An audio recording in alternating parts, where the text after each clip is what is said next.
side, let's enjoy this happy day. Yama etiofone adofo nyina so akwaba emfamra dwumadi so ha Charles Ado TV on YouTube, Charles Ado TV on TikTok, Charles Ado, and so Facebook. And your first time I heard media, subscribe, share, for comment, and so it me to comment session. Now for BBS no intimi enko so. Yatana say this morning, the update exclusives and I it me at the airbroad transfer update and also I just say my answer, and so it me akabina BBS no it me akoso Ghana Premier League match day 34, and so 8 me a basso and last round of matches and also 8 me a basso had to fuck and it me fanasa samates and a day a bonim Bechem United and Young Apostles Mediama and a Brekum Chelsea Adriana and Holy Stars Dreams FC and Legon Cities Vision and Asante Kotoko Bibian Gold Stars and Accra Lions and so Anna Ebo Netime Fanasa Nations FC and it me fanasa Heart of Lions and so etimi Ede Aboni Nabibia so etimi akoso kama sana Ghana Premier League and so Esitiana Heart of Folk and it me fanasa Samates gamer and so eba so say na empanifo so eden hyehyɛ and so etimi aba na omuchem say gate fee popular stand 30 Ghana cedis afewum our center line 50 Ghana cedis lower VIP 80 Ghana cedis and afewum our near fanasa upper VIP and so 100 Ghana cedis and our VVIP no 150 Ghana cedis sana no so esitia yedi ehon sam and so etimi eba na bibia so etimi akoso kama fe bedi nkomo when you find transfers and so aso enti tamtuku na etie transfers and so eye na bibia so no entimi enkoso kama ya hazie and so entimi free nya your friend say Accra to folk the Continental Club Masters aso na fe ni nkomo and so etimi elho yes in free player the team and so enemy I friend say Kunadu Yadom contract with Tima friend say Accra to folk contract and so awanesa I'm penny for so at me the new contract and so at me the man has a contract extension abeto player friend say Kunadu Yadom and you say on so intimate standing a contract in for my team your friend say Accra to folk na per the report eba and it say a player friend say Kunadu Yadom and so bit me extend the contract at the amatima your friend say Accra to folk na option and so issue yet and say Kunadu Yadom extend the contract at the matima friend say Accra to folk player Yambo next season likely say on to also and as we see a kind from a team your friend say Accra to folk nimuno obe movie from Ghana to my friend say United States of America and so akobolo at the Amaka friend say Cincinnati and this bibia go through Yambo next season player friend say Kunadu Yadom after celebrating in a contract and amati my friend say Accra to folk akopiem ewo Cincinnati and so etimi akopolo na bibia so no etimi akoso kama Cincinnati Heart of Folk ene wo and so ewo ne for a partnership ache say enye use the crowd home players ni bia kokko ho ache so so etimi aba Intianu yesede no so esitie why de wonsam enso so etimenura Kunadu Yadom ewuram bet wantimanye training am for my team friend say Accra to Folk and afi David Opona fan so no no ho fa no ono so anye training am for my team your friend say Accra to Folk David Opona fan e deal no it's not easy okay the emfa David Opona fan no and so ensam so because enkomane yedi no enye complete the emperor on from abonten nti no yemfa no so na afi yento so enso so entimi eni nkomo Stephen Amankona to team my friend say Accra to Folk no player no any Heart of Folk and negotiate achese negotiation so etimi ekoso pa achese no den na system na Amankona deal na no so ekoso no ti say clubs ni bi enso has ya bawuram achese Tanzanian clubs and Egyptian clubs and so etimi abo awuram na achese mo hwe so benya the signature of player friend says Steven Amankuna amena bi si akan eda momo na Heart of Folk fans ne bi say Steven Amankuna deal ne de mche say empanifo no hwe ne yi because Steven Amankuna no a player no ache say wono or Brekuma na ache say wono so etimi bo nemum outside Brekum no ya na ache say ne modimo no nya de ache say so ni ko club bia mu a ya na enkoyi ati ase ni bi ni Heart of Folk fo ni bi ensema ache so mo so kam ni bi ma di nkomo fans ni bi omo so adwen kire omo so ban sanso na ache say bi mu so che so Steven Amankwa de obo because o share Ghana Premier League but last season oji goalkeeper and after this season one of us LED with 14 goals to the air so about Heart of Folk you share Heart of Folk strikers wo ho ya some abo team mu wo ho di ana say Steven Amankwa enso deserve say obo team e fani say Heart of Folk and so e bi mo so adwen kire omo so etimi de by the one some enso so etimi e de sum yetifo I feel our player friend say Albert Yeboah a player the matima your friend say Legon Cities na unim say Legon Cities for no o call master say enye easy kra you say no more relegation no more and I say we teams now call relegation na players akesaka si no 82 omo and so do amoko different teams so na so etima koye fi say player the team ene ya your friend say Benjamin Asari na Great Olympics and I just amoko ya and am so ama Benjamin Asari no APM with team my friend say Heart of Folk na she say player the team and so enemy your friend say Albert Yeboah I was na kai my team my friend say Legon Cities no at say negotiation no and so etima start ache sere so 8 me koso na sa negotiation we na ekoso no between opinion friend say Abubakar Watara and so any player friend say Albert Yeboah omo na ache say omo da negotiation ache say enye easy we the coach I friend say Abubakar Watara no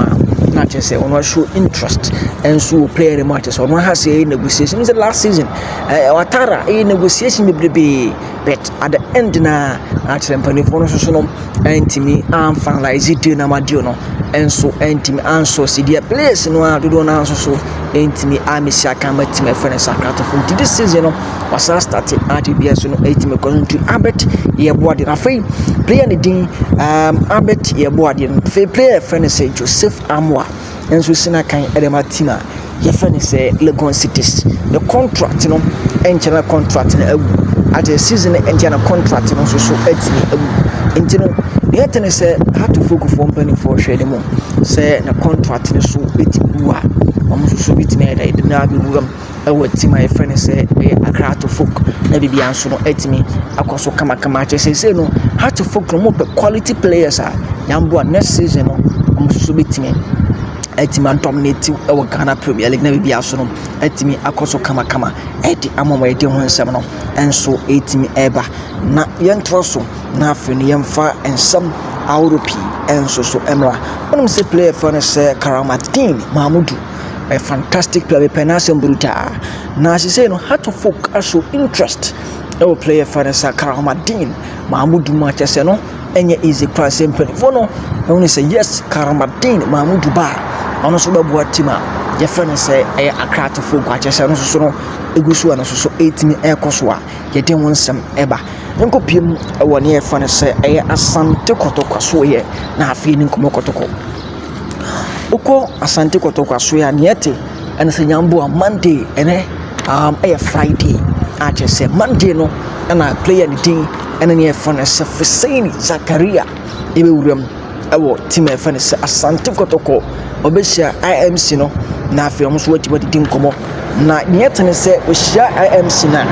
Monday no player be hwe no say omo so betimi assign contract no dia ma team e friend say Asante Kotoko oni say Kotoko for no say no mo sign players ni dey say ubetamu omo sign players no omo sign player bet medicals enso so enko so acha some that say players no contract ni mo say so omo ko medicals ni mo failure master and funds was sign contract no obeko acha say players ni na so atima agree teni yet nyambo a Monday no player fan say Zakaria Fuseni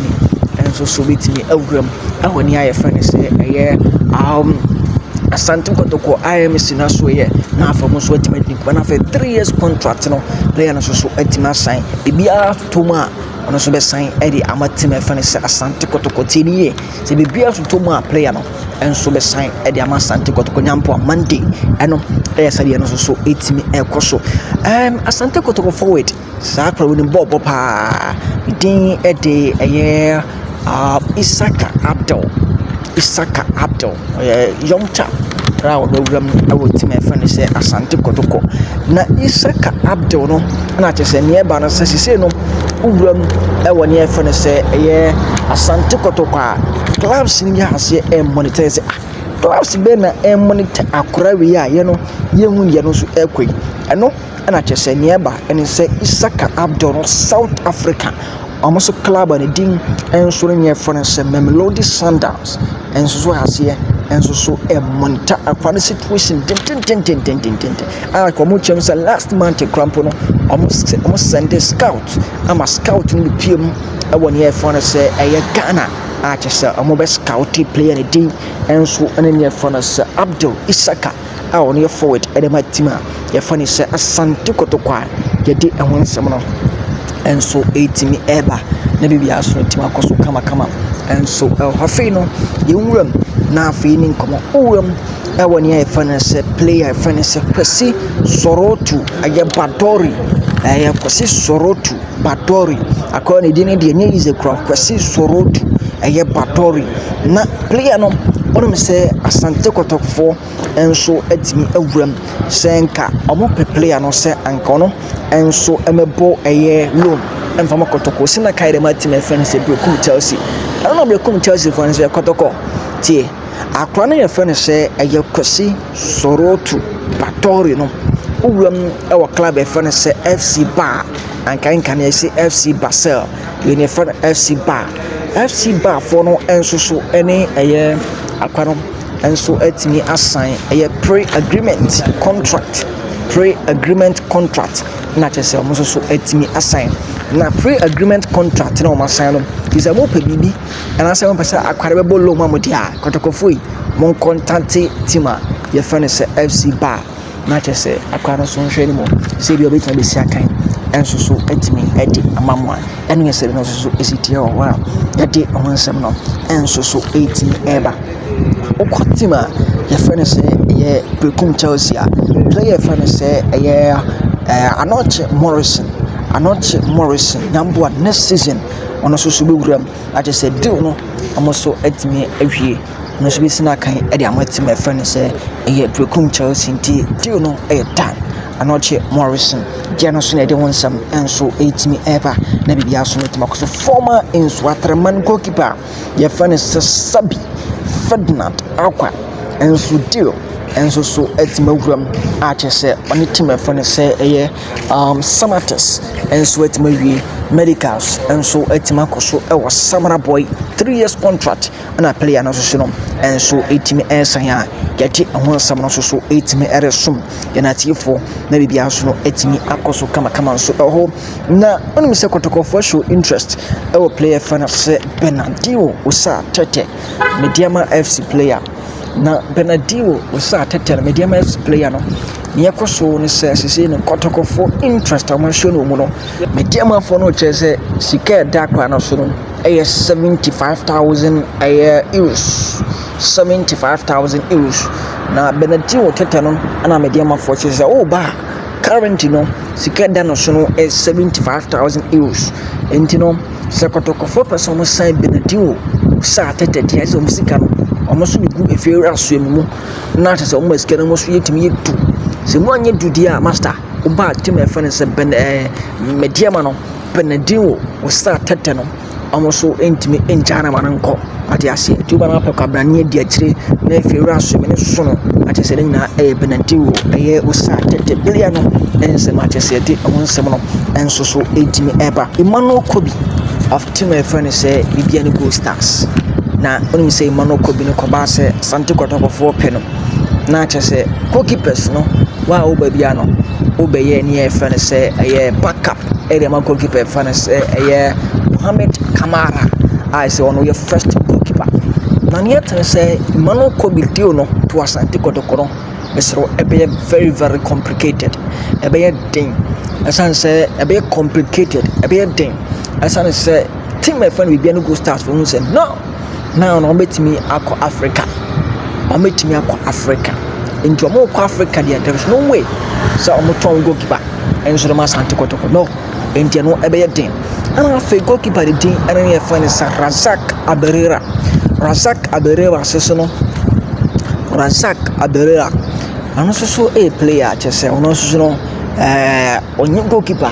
ɔba abɛtena bench ate ase Kotoko for so pe backup ɛgyina ma goalkeeper ɛfa ne sɛ Kamara ɔne sɛ maka kyerɛ sɛ player ɛfa ne sɛ Frederick Asare ɔno so no ɛbɛfiri team ɛfa ne sɛ ɛyɛ Asante Kotoko mu akɔ enti no Aberera deɛ no ɛnso ɛbɛyɛ den ɛhɔ ne mu goalkeeper akyɛ sɛ ɛsei no ne da so wɔ so no akyɛ sɛ ɔno no ɛyɛ goalkeeper ɛfa ne sɛ Aziz Haruna Became United as a contract ewu ɔmde offer na tonim sɛ bɛma stand the contract was me atwea kai me contract sɛ me stand the party never and ever and you know the contract from one standing my team your friend say ɛyɛ became tono and a goalkeeper likely says you know wait man join team friend Asante Kotoko na fantastic play goalkeeper there's a is a quite finance goalkeeper bi anso no team kɔ ne modern was from a penalty brutal and modern and so 18 ɛwɔ so ate sɛ yɛde ɛho nsɛm Europe and so 18 ever na ura mo Kotoko so ya yɛtene sɛ player friend sɛ Henry Ansu you say no offers as eba